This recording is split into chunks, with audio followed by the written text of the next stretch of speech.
राजकुमारी मणिमाला, राजकुमारी मणिमाला, जल्दी से इस कैद खाने से बाहर आओ। रत्न कुमार, तुम आ गए।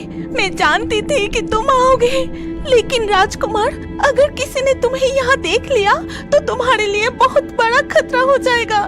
नहीं, कोई हमें देख नहीं पाएगा। हम जादुई मोती के मदद से अपनी रूप बदलकर यहाँ से भाग जाएंगे।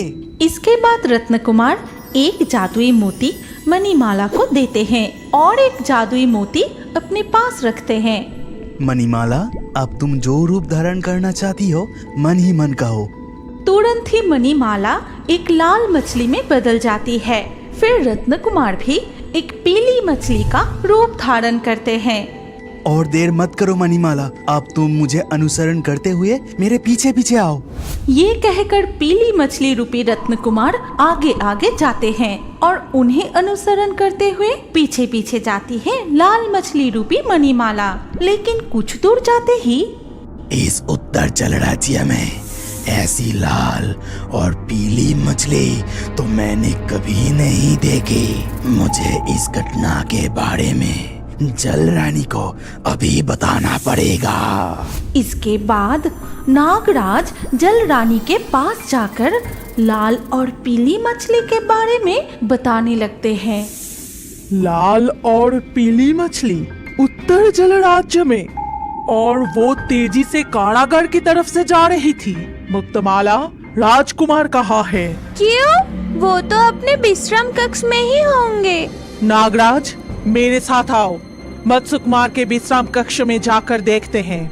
इसके बाद वो मत्स्य कुमार के विश्राम कक्ष की ओर बढ़ते हैं।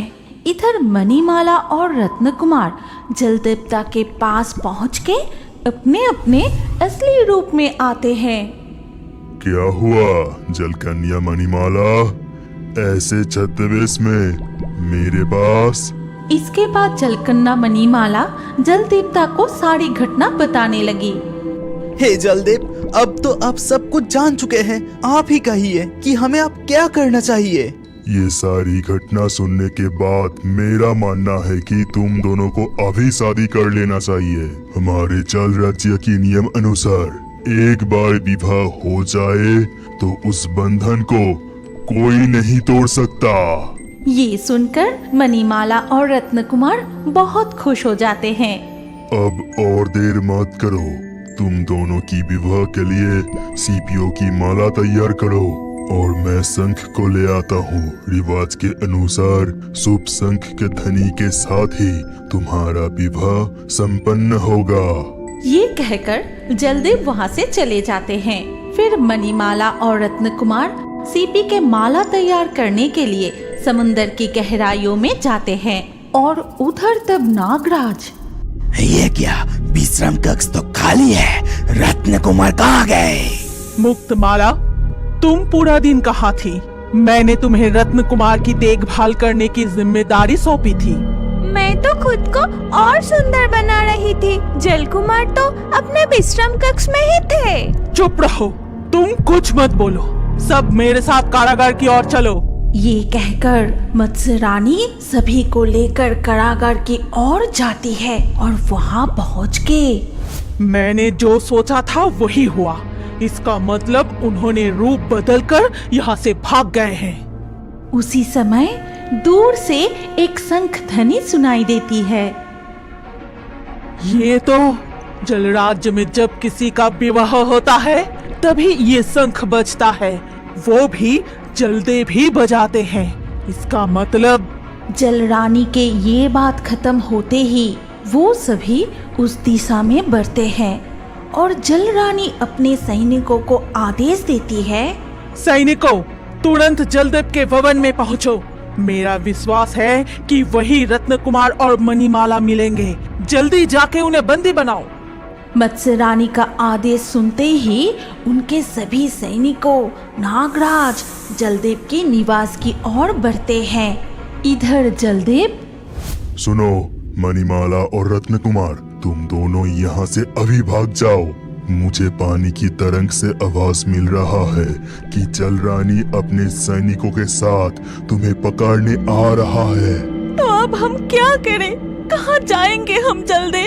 हमारा विवाह भी आज पूरा नहीं हो पाया। प्रकृति देवी के पास चले जाओ। पूर्व दिशा में नदी के रास्ते से सीधा जाओ, वहाँ एक घाट मिलेगा। वहाँ अपना रूप बदल के पानी से बाहर निकल जाना। फिर घाट के पास ही एक बड़ा पेड़ में एक टूनी चिड़िया दिखेगा, वही तुम्हें आगे का रास्ता दिखाएगा। जल्दी चलो मणिमाला, और देर करना सही नहीं होगा, नहीं तो और भी मुसीबत हो सकती है। इसके बाद मणिमाला और रत्न कुमार नदी के रास्ते तेजी से उस घाट की ओर आगे बढ़ते हैं। तभी वो देखो, वो भाग रहे हैं। मणिमाला का सुख में बर्दाश्त नहीं कर सकती। नागराज, जल्दी जाओ और उन्हें पकड़ो। चिंता मत करो बहन, मैं उन्हें अभी सबक सिखाऊंगा। सैनिकों, चलो हमला। ये कहकर नागराज सभी सैनिकों के साथ उनका पीछा करता है। तब मणिमाला, अब क्या होगा रत्न कुमार? उन्होंने हमें देख लिया है, वो लोग इस तरफ ही आ रहे हैं। चिंता मत करो, मैं कुछ उपाय निकालता हूँ। चलो अब हम पानी के ऊपर चलते हैं। पानी के ऊपर की तरफ आके पानी से सिर बाहर निकलते ही वो सीगल पक्षी से मिलते हैं। तब वो एक तैरता हुआ केले के पेड़ पर बैठा था। अरे जलकन्या मणिमाला, कैसी हो तुम? हम बहुत बड़ी मुसीबत में है दोस्त। नागराज, जलरानी और उनके सैनिकों हमें पकड़ने के लिए इधर ही आ रहे हैं। ये बात है, तुम बिल्कुल चिंता मत करो दोस्त, मैं अभी कुछ करता हूँ। ये कहकर शिगल पक्षी उड़ जाता है। फिर वो एक नाव की रस्सी खींच कर लाता है। लो दोस्त, तुम दोनों जल्दी इस नाव पर चढ़ जाओ और इसके अंदर छुप जाओ। अब मैं चलती हूँ, अपना ख्याल रखना। मणिमाला, जल्दी ही जादुई मोती से तुम इंसान की रूप धारण करो। तुरंत ही मणिमाला और रत्न कुमार इंसान का रूप धारण करके उस नाव पर चढ़ जाते हैं। कहाँ गए वो? यही तो थे। सैनिकों, अच्छे से देखो, वो जरूर किसी शैवाल के पीछे छुपे होंगे। तुम में से कोई भी कुछ नहीं कर सकता, सबके सब बेकार हो। वो तो अभी थे, गायब कैसे हो गए? ये मत बोलो बहन, वो किसी जादुई शक्ति के मदद से रूप बदल सकते हैं। शायद किसी तरह हमें धोखा देकर वो भाग गए। और क्या, चलो वापस चलते हैं। अब तो कुछ नहीं किया जा सकता है ना? चिंता मत करो बहन, मैं उन्हें कभी नहीं छोड़ूंगा। इसका बदला मैं एक दिन जरूर लूंगा। उधर मणिमाला और रत्न कुमार नाव में बहते हुए उस घाट पर पहुंचते हैं। फिर मणिमाला और रत्न कुमार नाव से उतरकर घाट पर खड़े होते हैं और देखते हैं कि बड़े पेड़ की डाल पर टूनी पंछी बैठा है। प्रणाम टूनी चिड़िया, जलदेव ने हमें तुम्हारे बारे में सब कुछ बताया और कहा कि प्रकृति देवी तक पहुंचने का रास्ता तुमसे पूछ ले। तुम्हें जलदेव के बारे में कैसे पता, और तुम्हारा परिचय क्या है? मैं उत्तर जल राज्य की राजकुमारी मणिमाला हूँ और ये दक्षिण जल राज्य के राजकुमार रत्न कुमार है। बड़ी मुसीबत में पड़कर हमें इंसान का रूप धारण करके जल राज्य छोड़कर भागना पड़ा। इसके बाद मणिमाला टूनी पंछी को सारी घटना बताती है और सब कुछ सुनने के बाद टूनी कहता है, अरे ये तो बहुत भयानक घटना है। मैं अभी तुम्हें प्रकृति देवी का पता बताता हूँ। देखो, ये नदी जंगल के रास्ते से सीधा बहुत दूर तक गई है और जाके एक झरने के साथ मिली है। उस झरने के पीछे ही प्रकृति देवी रहती है। बहुत धन्यवाद टूनी चिड़िया, अब हम चलते हैं। लेकिन इंसानी रूप में पैदल जाने पर जंगल के जानवर आक्रमण कर सकता है। ठीक है, हम रूप बदलकर पंछी के रूप में वहाँ जाएंगे। इसके बाद रत्न कुमार और मणिमाला जादुई मोती की मदद से लाल और पीली पंछी का रूप धारण करके नदी के रास्ते से उड़ते हुए प्रकृति देवी के पास पहुंचते हैं। फिर वो प्रकृति देवी के सामने बैठकर सारी बात बताते हैं और सब कुछ सुनने के बाद प्रकृति देवी कहती है, अब कोई डर नहीं बत्स, अब तुम मेरे पास आ गए हो तो कोई भी दुश्मन तुम्हारा कुछ नहीं बिगाड़ सकता। तुम उस झरने के नीचे असली रूप में खड़े हो जाओ। इसके बाद मणिमाला और रत्न कुमार झरने के नीचे आते ही वो अपने असली रूप में वापस आ जाते हैं और उसी झरने के नीचे प्रकृति देवी की उपस्थिति में एक दूसरे को फूलों की माला पहनाते हुए उनका विवाह संपन्न होता है। मत्स्य रानी, मैं अब नहीं बचूंगा। मेरा समय आ गया है। मेरे मृत्यु के बाद मेरा मुकुट मणिमाला को पहना देना। मणिमाला की माँ गुजरने के बाद तुम ही उसकी माँ हो। मणिमाला और मुक्तमाला को तुम बराबर स्थान देना। ये कहते ही बूढ़े मछली राज की मृत्यु हो गई और इसके बाद मछली राज का मोती के ताज को मणिमाला को ना देकर मछली रानी ने स्वयं अपने सिर पर धारण कर ली और तब से मछली रानी ही जल राज्य की सर्वमय अधिकारी बन गई। सुनो मुक्तमाला, आज से तुम हमेशा मेरे साथ साथ रहोगी, लेकिन मणिमाला तुम इस राज्य को छोड़कर आज ही चली जाओगी। क्यों माँ? मैंने क्या गलत किया है और मैं कहाँ जाऊंगी? कहाँ जाओगी मुझे नहीं पता, लेकिन तुम्हारी जैसे काले और बदसूरत लड़की को मैं सहन नहीं कर सकती। तुम यहाँ से चली जाओ। मुक्तमाला, तुम मणिमाला के सारे गहने छीन लो। मुक्तमाला जल्दी से जाकर मणिमाला के सारे गहने उतार लेती है। फिर जाओ मणिमाला, अब तुम इस राज्य को छोड़कर चली जाओ। ये कहते ही मछली रानी मणिमाला को मछली राज्य से निकल देती है। मणिमाला रोते रोते राज्य से बहुत दूर चली जाती है। मुझे बचाओ, कोई मुझे बचाओ, मैं इस जाल में फंस गया हूँ, मुझे यहाँ से कोई निकालो। ये सुनते ही वो जल्दी से सिगल पक्षी के पास जाकर उसे जाल से मुक्त कर देती है। तुम्हें बहुत बहुत शुक्रिया दोस्त, मैं तुम्हारे ये एहसान कभी नहीं भूलेंगे। ये कहते हुए शिगल पक्षी वहाँ से उड़कर चला जाता है। मणिमाला फिर से पानी में तैरने लगती है। फिर उसे दिखाई देती है, ओह, मेरा शरीर पर कितना कीचड़ लग गया है। ओह, अगर मैं नहा सकता तो साफ हो जाता। इस नदी की धारा कितनी तेज है। ओह। ये सुन के मणिमाला उसके पास जाके बोली, तुम मेरे पास आओ, मैं तुम्हें नहलाकर साफ कर देती हूँ। फिर मणिमाला उसे साफ करके नहला देती है। तब वो कुत्ता मणिमाला से कहता है, बहुत बहुत धन्यवाद जलपरी, मैं तुम्हारा एहसानमंद हूँ। इसके बाद वो कुत्ता चला जाता है। मणिमाला फिर से नदी के पानी में तैरते हुए आगे बढ़ती है और अचानक देखती है कि एक छोटी नीली मछली कांटे में फंसी है। बचाइए माँ, मुझे बचाइए, दर्द हो रहा है मुझे। अब मैं क्या करूं? कैसे बचाऊं अपनी बेटी को? ये देखकर मणिमाला जल्दी से उस छोटी नीली मछली को कांटे से मुक्त कर देती है।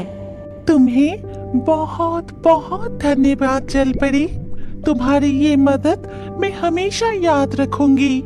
इसके बाद जब मणिमाला पानी के नीचे कुछ खाने की तलाश में इधर उधर घूम रही थी, तब उसने देखा कि एक बूढ़ी जलपरी बहुत ही बीमार है और बहुत कष्ट में है। उफ, बहुत दर्द हो रहा है, बहुत दर्द, भूख भी लगी है, लेकिन इस दर्द के मारे मैं उठ ही नहीं पा रही हूँ। तुम चिंता मत करो, मैं तुम्हारे लिए खाना लाती हूँ। ये कहकर मणिमाला कुछ खाने की तलाश में निकल पड़ती है। फिर कुछ खाना लेकर वापस आती है और उस बूढ़ी जलपरी को देती है। वो उसकी सेवा करती है। उधर उत्तरी राज्य में मुक्तमाला माँ, बहुत दिन हो गए। मणिमाला को इस राज्य से निकालकर तुमने खुद सिंहासन पे बैठ गई, लेकिन अभी तक मेरे लिए कुछ नहीं किया। अच्छा, ये बात है। ठीक है। मेरे मुक्तमाला के लिए अब एक सुंदर राजकुमार की खोज करनी होगी। इधर मणिमाला की देखभाल और सेवा से वो वृद्ध जलपरी धीरे धीरे स्वस्थ हो जाती है।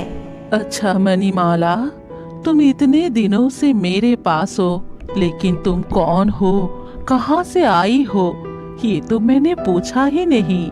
फिर मणिमाला ने उसे अपने जीवन के सभी दुखों की बात बताई और ये सारी बातें सुनने के बाद मणिमाला, अब तुम ये पानी पी लो, देखना तुम्हारे सारे दुख दूर हो जाएगा। मणिमाला ने जैसे ही वो पानी पिया, वो धीरे धीरे सो गई। अब देखना मणिमाला, कैसा चमत्कार होती है। असल में वो वृद्ध जलपरी एक जादूगरनी थी। इसके बाद मणिमाला जब नींद से जागी तो उसने देखा, ये क्या, मैं इतनी सुंदर कैसे हो गई? इतनी रेशमी बाल, ये कैसे संभव हो गया? मुझे तो विश्वास ही नहीं हो रही है। मणिमाला, देखना अब तुम्हारे सारे दुख दूर हो जाएगी, तुम अपने राज्य लौट जाओ।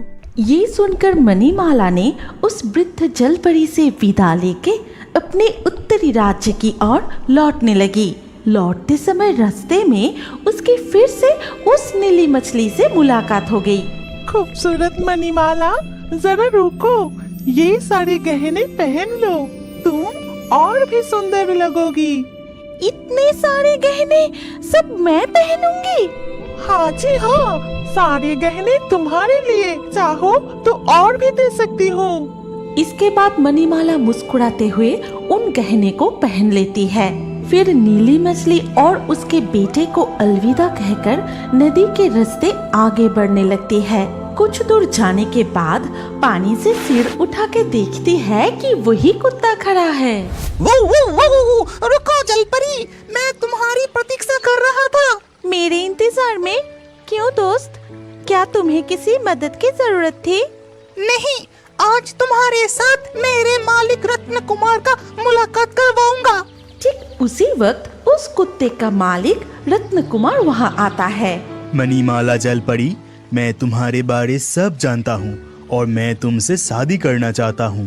लेकिन आप तो एक इंसान है और मैं एक जलपरी हूँ।